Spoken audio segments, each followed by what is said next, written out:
Okay, so I just wanted to get on here and talk a little bit about my struggles, victories, realizations about food, eating.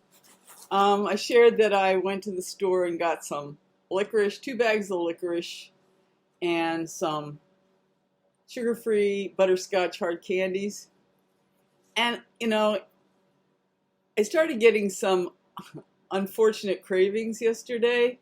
In fact, or no, it was actually the day before, the night before, I had this unfortunate craving of going to the store and getting a bag of barbecued Ripple potato chips. The real thick ones with the ridges in them. And the reality is, if I had done that, if I had broken camp and gone over to the store and purchased that bag of potato chips, I would have gone ahead and eaten the entire bag. And I didn't do it. I had some vegetables, carrots in particular, and some broth that I had cooked to make some carrot soup. I was going to make carrot sweet potato soup, but I lost track of my sweet potato. I just found it this morning. And I put some tomatoes in it, so it's kind of really a tomato carrot soup. And I put a little sriracha in there. I think I had a curry to it too. It's kind of an unusual soup, but very good. I mean, if I were served that, oh, I put coconut milk in there too. If I were served that in a restaurant, I'd be very pleased. I would just say, kudos to the chef, congratulations, good job, well done.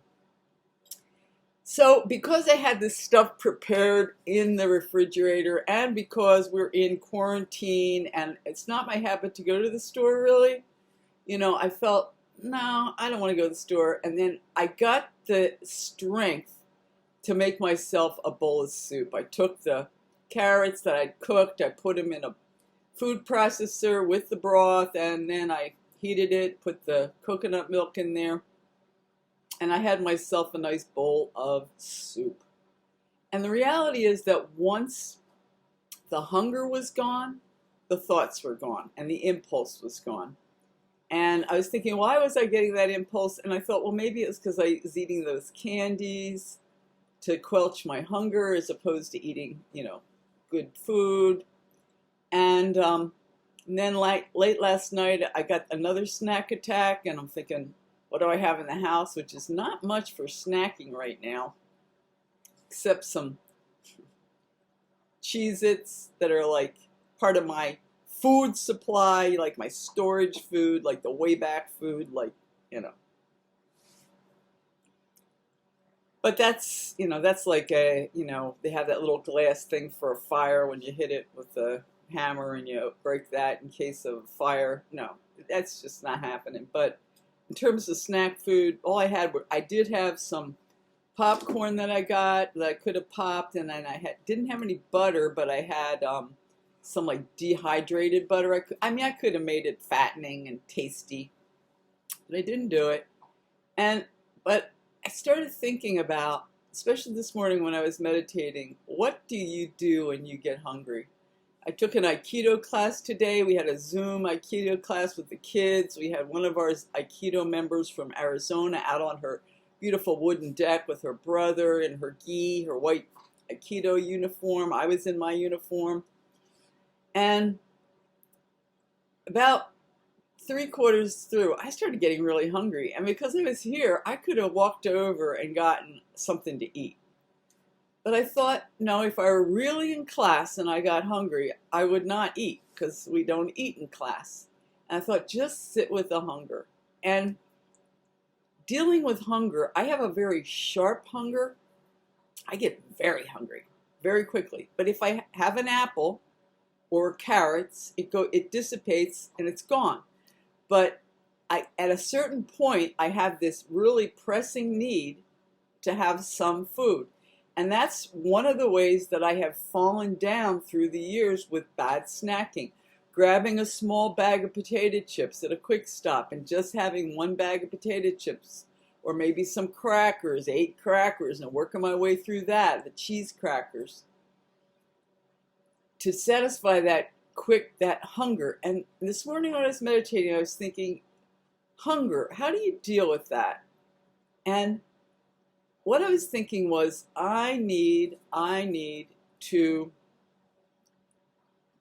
acknowledge the hunger as it goes through during the day, and just be with it and say, this is hunger, you know, and monitor myself as to what would be too much.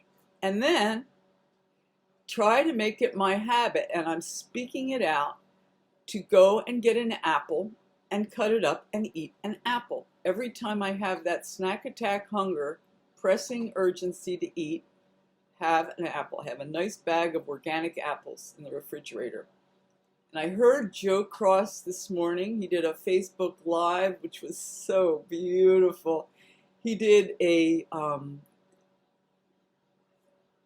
video broadcasting from his home, which I've never actually seen his home. I think I've seen his pool. He has one of those long lap pools outside in a place called Palm Beach, but it is in Australia or maybe New Zealand, one of the other.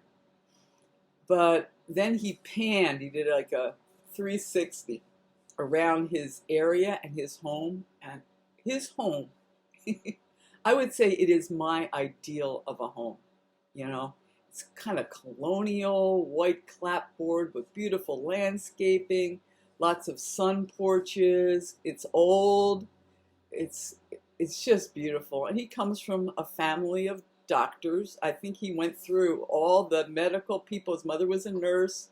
You know, I think his uncle's a doctor. His father's a doctor. I think his brother's a doctor. He comes from a medical family. He comes from a family of means. He himself is a successful businessman. And, you know, he's done very well in the world. Had a good foundation. He's in a good kind of grouping. And he's just taken the ball and run with it, to his detriment at a certain point, because he ignored his health. But to his credit, I see Joe Cross as the top medical person in his family. I don't know the other doctors. I don't know what they're doing. But in my imagination, it's hard for me to imagine anyone else in his family who is such a force for good in the world of medicine, true medicine, and health, which medicine is about health. He rocks the Casbah, you know, in my estimation. He rows the boat and rocks the Casbah. So it was just so pleasant to see him doing this broadcast. But one of the points he made was he was giving people tips on how to, especially during this isolation period, how to get the strength to go with your goals. And he said to make a video to yourself and state what your goals are, and then plan on watching it a week later so that you hear yourself telling yourself what your highest aspirations are, what you would like yourself to do, and see how you did.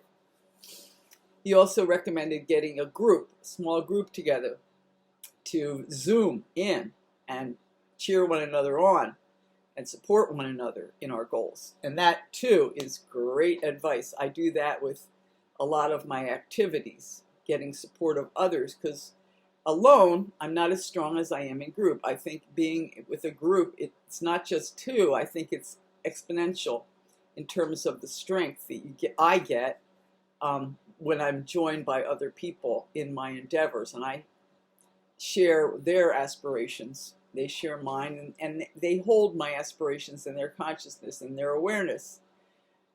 So when I heard that, I realized that this video vlog I'm doing on the juicing, on going back to eating, on, you know, wheat-free, which I am wheat-free, the way it's kind of developed. It's a tool for me to remind myself what I really want to do. And I wanted to make this video to remind myself what I would like myself to do about hunger. I think we all know that when we get hungry, we should grab an apple or some carrots or some celery.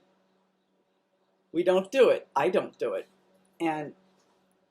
But the reality is I would be greatly benefited if I did that, and that if I could sit with hunger as long as I can, be aware of it, and when I need really to eat, have some apples, have some celery, carrots, and or a meal, a healthy meal, and assuage the hunger in that fashion.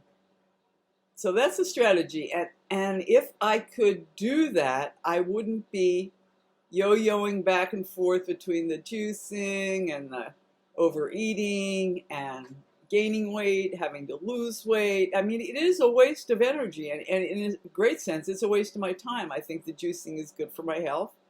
I'm sure the eating well is good for my health, but the gaining weight is not. And what I have to do to lose the weight, to me, it's a great waste of resources and energy, because I'm eating food I don't want. I want, but I don't need.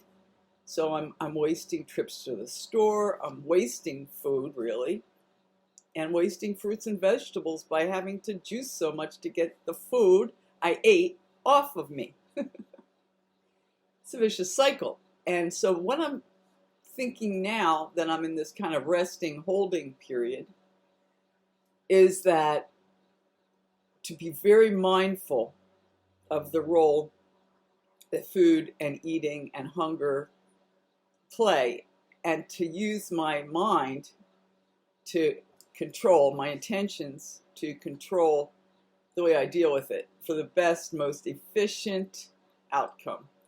So that's it.